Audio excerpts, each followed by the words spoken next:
Hey, it's Rachel from All About Planners. In this video, I'm doing a review of the online planner.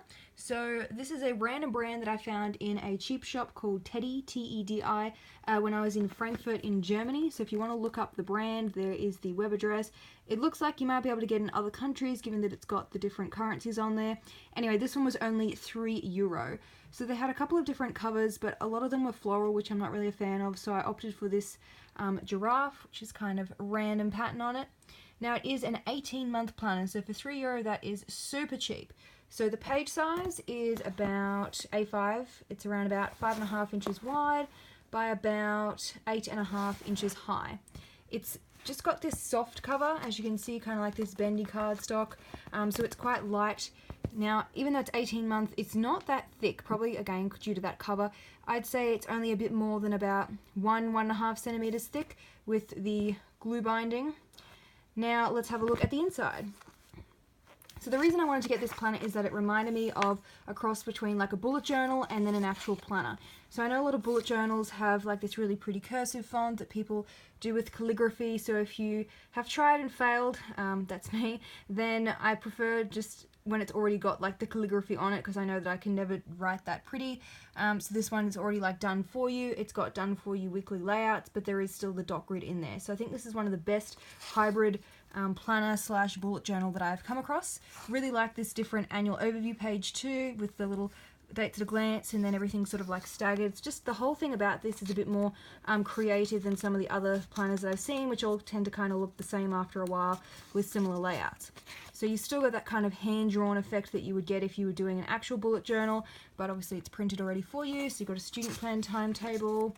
They have an exam list. Now, there aren't too many student-specific pages. It's really just these ones at the front, and then the rest is just like a traditional planner layout. Some notes, if I zoom in a bit. Subject, but you could use that for something else. So I tend to use these kind of like tables for like habit tracking. So you go January, February, March, etc. And then you might have clean your oven, and then you just like cross things off. Also really good for a bill due tracker as well. So you can always repurpose, even though it says, you know, subject on it. Now the weekly spreads are quite unique. There's different ones throughout the planner too. So if I just do a quick flip, we can see there's the circle one, and then the triangles. This one with kind of like the squiggly lines, and there's the arrow one, which is my favorite. The only con that I would say about this planner is that due to the binding, the pages don't lay flat on their own. As you've probably already seen, I'm kind of having to hold it with one hand because see how it just wants to close. You can usually break the spine of these notebooks by turning them on the back, and then you like sort of push your hand down. A bit awkward to do with one hand like I'm doing in this video. But anyway, if you keep doing that, it will kind of like break the spine, and then it should lay flat for you. But at the moment I'm just going to have to hold it open with one hand. The other thing that you can do is get a butterfly clip and like clip the pages, or sit it underneath a dictionary or a heavy book to keep it a bit more flat. So anyway, this is what I was talking about with the weekly spread. So this half is kind of like a bullet journal layout, you know, the hand-drawn effect. You've got some calligraphy in there. You probably noticed this planner is in a couple of different languages. I'm assuming one's German because I found it in Germany. But it doesn't really matter because it does still have like a Monday, Tuesday, Wednesday in English. So you've got the hand-drawn effect and a traditional weekly spread on the left, and then dot grid layout on the right, and then the dot grid layout on the left here. And the dots are the usual 5mm spacing that you'll find in most bullet journals. So again, just totally reminds me of a traditional bullet journal crossed with a planner. I think this layout would be really good if you wanted to separate work and personal. You have it on one side of the two columns, or if you're a blogger like me, you'd have the blog post, and then you'd have the little like draft edit, you know, your workflow tasks. And then the other layouts are all pretty like open-ended.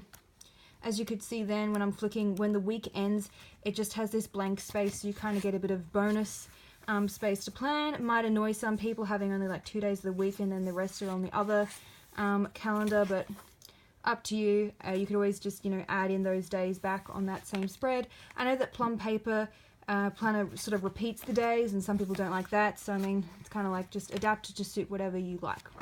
The other thing that you've probably seen is the pen test.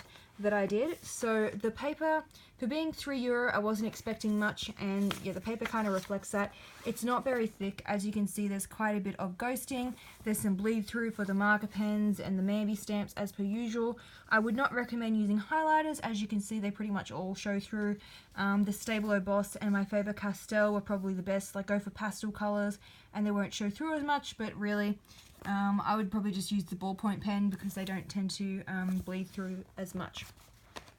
So it's just weekly spreads the whole way through the planner. It didn't come with this smear, that was my bad when I had an inky pen and I accidentally touched it, so it doesn't actually normally come with that. At the very back planner, I just wanted to show you, there is no pocket folder. There is only this birthdays dot grid, which you could always just use for general note taking. You don't have to use it for birthdays. A couple of those pages, and I think there was a notes one. Yeah, kind of like a blank notes page at the back here. If you were desperate, you could use this as well for some planning.